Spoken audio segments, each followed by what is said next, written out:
Baik, selamat siang semuanya. Perkenalkan, nama saya Renus Bunara, mahasiswa jurusan Sosiologi semester 5, Fakultas Ilmu Sosial dan Ilmu Politik, Universitas Nusa Cendana Kupang.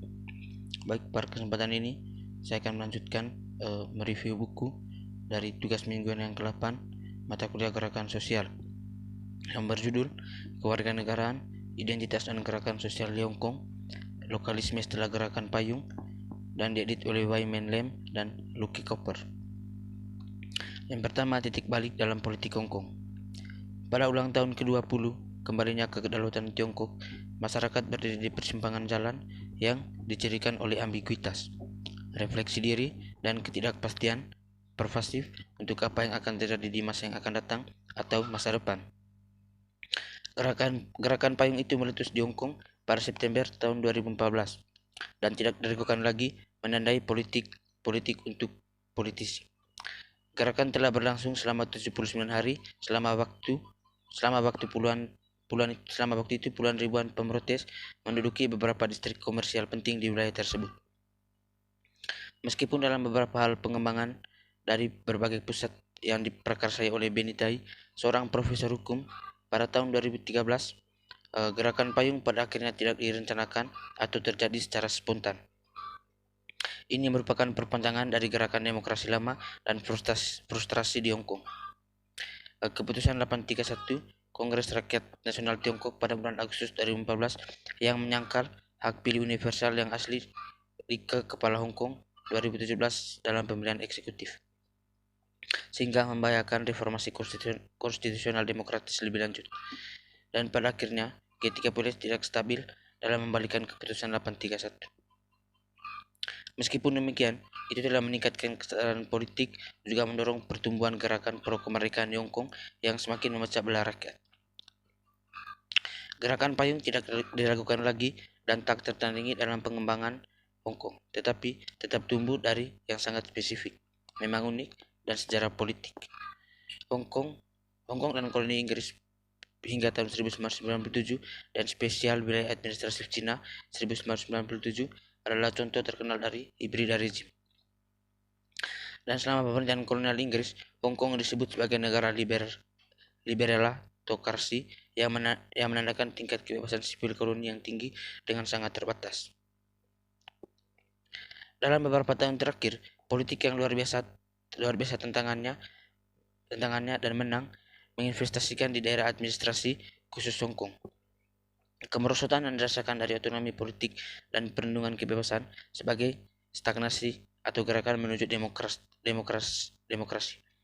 Mencapai poin penting dengan penunjukan Chu Leung sebagai kepala eksekutif tahun 2012. Leung memiliki kantornya pada tingkat popularitas yang sangat rendah dan telah memicu kesenjangan sosial dan politik yang intens di bawah pemerintahannya. Dan memang dalam beberapa tahun terakhir, Hong Kong telah menjadi sistem hibrida dari ketegangan yang melekat dengan pemilihan yang terkontrol dan saing yang menampilkan ciri-ciri otorisme kompetitif di lembaga legislatif, spesifikasi yudisial dan sosial. Politik yang menurunkan pemerintahan Hong Kong dan akumulasi frustasi rakyat dengan demokratisasi yang stagnan selama bertahun-tahun adalah salah satu alasan gerakan payung. Di bulan-bulan yang tersisa dari kantornya, Leung hanya mendapat skor 41,6 dari 100 dalam peringkat rata-rata setengah awal tahun 2017. Tidak hanya Hong Kong yang masih kehilangan demokrasi, tetapi juga citra tradisionalnya sebagai pemerintahan yang dinamis secara ekonomi dan apatis secara politik juga bertahan. Dan memang bagi para pendukung kapitalisme pasar bebas, Hong Kong tetap menjadi contoh kasus. Mengikuti menurunkannya kembali ke Cina, itu masih salah satu pasar paling bebas di dunia. Enverage Institute, sebuah think tank pasar bebas Kanada, terus-menerus memberikan nomor 1 di dunia. Mencetak Hong Kong 9,11 pada tahun 1995 dan 9,3 pada tahun 2014. Pada skala di mana 10 adalah tingkat kebebasan ekonomi tertinggi. Hong Kong telah menikmati stabilitas politik dan dibebaskan dari gerakan anti-kolonial dan terorganisir, merupakan sifat tidak demokratis dari rezim kolonial. Orang Hong Kong memiliki segalanya, tetapi pasif secara politik dan pragmatis. Meski berpengaruh, tesis apatis di atas bukannya tanpa tantangan. Bahkan sejak tahun 1970-an, gelombang buruh, gerakan mahasiswa dan perempuan, dan segala macam aktivisme sosial dan warga negara menandakan dinamika politik warga Hong Kong. Dan secara khusus, gerakan demokrasi yang muncul pada tahun 1980 memperoleh momentum nyata dengan tindakan keras Cina terhadap pro-demokrasi gerakan mahasiswa di Beijing pada tahun 1989, menyuburkan berbagai politik demokrasi kelompok dan partai di Hong Kong, mulai dari sosial demokrat hingga moderat yang selama bertahun-tahun. Kelompok dan partai politik ini mengorganisasi banyak kampanye mendorong untuk langkah lebih cepat dari demokrasi dan SUV universal, SUV keributan dalam pemilihan seluruh Dewan Legislatif dan Kepala Eksekutif di Hong Kong, dan membela otonomi politik Hong Kong ke pertumbuhan universal politik dari Cina. Dan pada tahun 2003, yang mengejutkan banyak orang atau setengah jutaan orang turun ke jalan untuk memprotes usulan undang-undang keamanan nasionalisme. Ini menentang stereotip akal sehat kehidupan budaya Hong Kong dan akhirnya mematahkan mantra apatis politik. Dan pada dekade berikutnya, gelombang gerakan sosial yang melibatkan ratusan ribu warga Hong Kong muncul terhadap pembangunan jalur kereta api eksklusif Hong Kong dan Cina. Kampanye kurikulum pendidikan anti-nasional, meningkatnya sentimen pro-kemerdekaan, dan kampanye okupansi sentral bersama dengan gerakan payung dan kerusuhan Mongkok pada tahun 2016.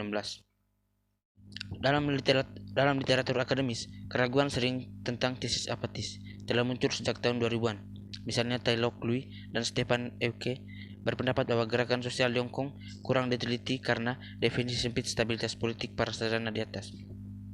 Demikian pula Wai Man Lam, rekan penulis pengantar ini, menyarankan bahwa aktivisme politik ditambah dengan budaya depolitisasi sebenarnya tersebar luas, dipinjamkan ke Hong Kong. Aktivisme politik di Hong Kong tidak dapat dipahami dengan baik tanpa juga mempertimbangkan pentingnya jenis alternatif politik, kegiatan dalam membentuk kehidupan politik warga Hong Kong, dan kontra narasi yang secara bersamaan menghambat partisipasi politik mereka. Ini termasuk kegiatan patriotik yang menargetkan dan diminta oleh pemerintahan Beijing dan Taipei. Partisipasi sosial dan diskusif yang membahas keprihatinan bersama, dan wawancara politik yang mengaitkan tindakan kolektif dengan membuat masalah dan ketidakstabilan politik. Studi-studi ini menunjukkan fakta bahwa politik identitas warga Hong Kong tidak pernah sesederhana yang sering diasumsikan. Dan memang, identitas politik Hong Kong adalah hibrida yang membantu menjelaskan simpati masyarakat terhadap perspektif inisiasi budaya lokal oleh Cina, dan bentrokan berikutnya antara identitas lokal dan Cina daratan. Ambil perkembangan identitas etnis masyarakat dalam beberapa tahun terakhir sebagai contoh. Banyak upaya telah dilakukan oleh pemerintah Hong Kong untuk menumbuhkan patriotisme, seperti serangkaian tindakan untuk memperkuat elemen Cina dalam kurikulum sekolah, penggunaan Putonghua sebagai bahasa pengajar di sekolah dasar, dan upaya penyelenggaraan pendidikan nasional kurikulum yang semuanya bertemu dengan oposisi publik yang kuat. Masuk ke bagian berikut, yaitu tentang protes global baru dan gerakan payung. Ledakan protes sosial yang terjadi di Hong Kong pada September 2014 adalah ke depan puncak dari periode radikalisasi politik yang lebih lama di tengah pertumbuhan ketegangan antara rakyat dan penguasa.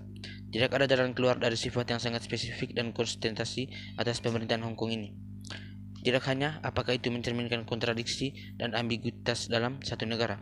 Penyelesaian dua sistem sehubungan dengan kemungkinan demokratisasi mengangkat masalah yang terkait dengan identitas Tiongkok dan penerapannya ke Hong Kong. Namun, terlepas dari keadaan yang sangat unik ini, gerakan payung pasti menarik paralel dengan gelombang baru protes sosial dan dramatis. Pergolakan politik yang pecah di Timur Tengah, Afrika Utara, Eropa, dan Amerika Utara pada tahun 2011, pendudukan alun-alun kota menjadi sangat identik dengan protes Tahrir Square di Mesir, memberikan model demokrasi yang populer. Pemberontakan yang akan ditiru oleh Eropa dan Amerika Utara dapat memprotes gerakan milik Hong Kong. Pengalaman taktik menduduki mencerminkan karakter modular ini. Pekerjaan merupakan bentuk konsentrasi politik yang mudah direplikasi dan juga menciptakan implisit ikatan solidaritas internasional dengan gerakan-gerakan yang menyusun taktik. Gerakan demokrasi Hong Kong secara tradisional mengadopsi konsep serupa. Perubahan politik secara bertahap berharap kompromi dengan Beijing yang mereka miliki enggan melakukan tindakan yang akan membuat marah penguasa. Misalnya secara historis, mereka menerima pendekatan satu negara dua sistem, dan berdebat tujuan yang lebih radikal cenderung memprovokasi tanggapan kontraproduktif dari RRC.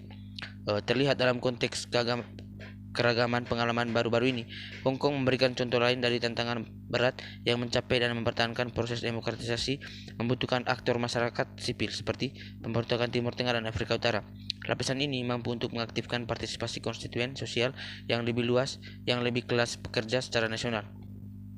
Peserta gerakan biasanya mengidentifikasi pekerjaan di Mongkok sebagai khas dalam hal ini. Itu menarik lapisan non-universitas dididik ke tingkat yang jauh lebih tinggi daripada pendudukan sentral.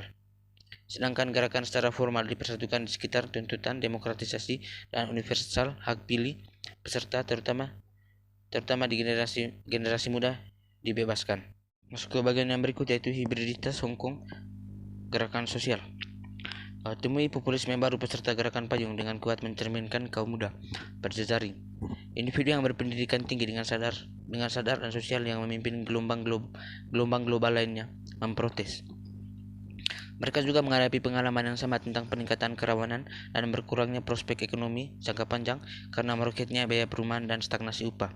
Tapi saat dalam gelombang protes global, tidaknya di Eropa dan Amerika Serikat, orang-orang ini identik dengan sayap kiri yang luas, etos liberal. Hal yang sama tidak dapat dikatakan tentang gerakan Hong Kong yang memiliki hubungan yang jauh lebih ambigu dengan spektrum kiri kanan seperti konvensi sekutu mengerti.